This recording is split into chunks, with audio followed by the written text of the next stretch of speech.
I'd like to know more about your creative process. You told me that the idea for this book partly came from when you read an article, but does it work the same way for your other books? And then once you go from idea, how do you actually turn that into a book? I think it's really tricky. I think you need to, you have ideas all the time or questions that occur to me. I wonder ifs, I wonder what would happen, imagine if. And so that probably is the kernel of the idea, how it starts.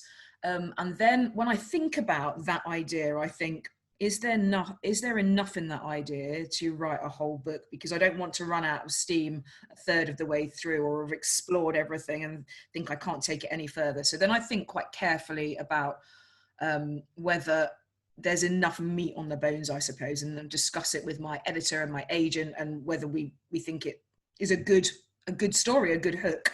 And then from there it grows.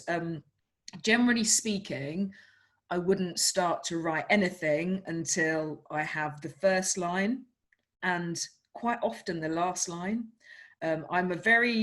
Compared to some of my kind of writing colleagues, I'm quite chaotic, I suppose. I don't plan. I sit down and I write in a chronological fashion, and I generally know 3 or 4 of the main plot points. I know what my kind of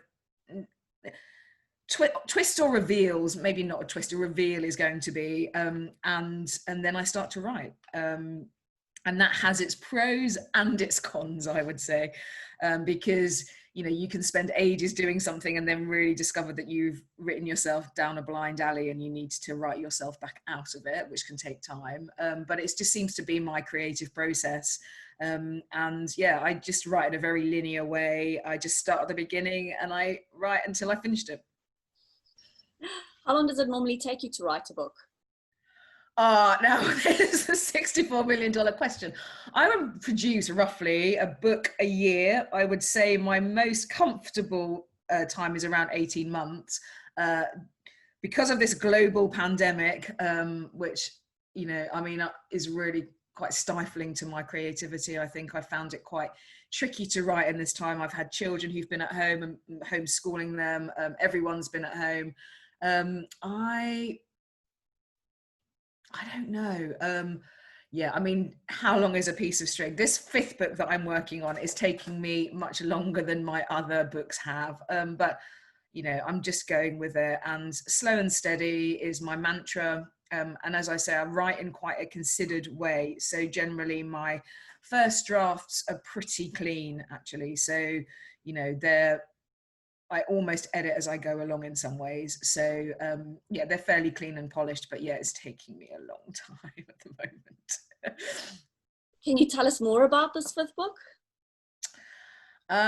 Yes, I suppose I can. I think the premise is pretty much, basically there's a family that pretty much seem to have everything.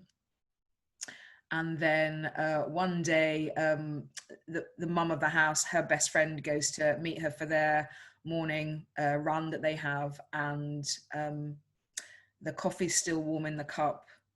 The phones are still plugged in and charging. The children's school bags are by the front door, but the whole family has vanished. Wow, that sounds creepy already. Yeah, so that's what I'm working on now. Yeah, and and then there's a police investigation into what's happened, and that's what we find out. So, yeah, I'm enjoying writing it, but I say I don't know whether you or other people that you've interviewed are finding this. I think a lot of some of the writing colleagues, I think we seem to be split into 2 camps. Some are producing reams of stuff because there isn't much else to do, and others are finding it really difficult. And I fall into that latter camp at the moment. But I'm writing every day. It's just a bit slower than usual. Okay. Yeah, you're right. It is quite split down the middle about how people are managing to cope during lockdown. But it's the same with people in reading during lockdown. You have the one group who, which just reads prolifically under these conditions, and another group that just can't concentrate whatsoever. So I don't think that it's just... Absolutely. Absolutely. I found the reading really difficult as well. The only thing I've been reading is kind of news or, I don't know, just keeping abreast of the latest developments, or the American election, or like, you know, what tier we're going into, or how is there going to be another national lockdown. But I think, you know, it's really important to be kind to yourself and to anyone who is writing or, you know, doing any kind of creative work, whatever they're doing, that, you know, we all process things in our own way. And frankly, I think, you know, if we can all emerge from this with our mental health as intact as possible, you know, we'll have done a great thing, I think. Absolutely.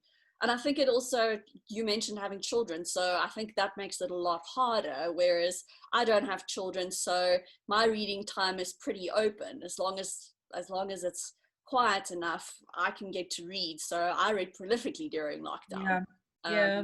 I think it just depends on your personal circumstances. Yeah, and I think, I mean, my two children, they are, at the moment, they're 10 and 12, and so they're old enough to kind of get on and do stuff, but they still need, especially the 10-year-old really needs a bit of supervision, and, you know, they need some guidance. Well, both of them do really. And so, you know, that was taking up a lot of my time during the first lockdown we had here in the UK. But yeah, I mean, the children are at school at the moment here.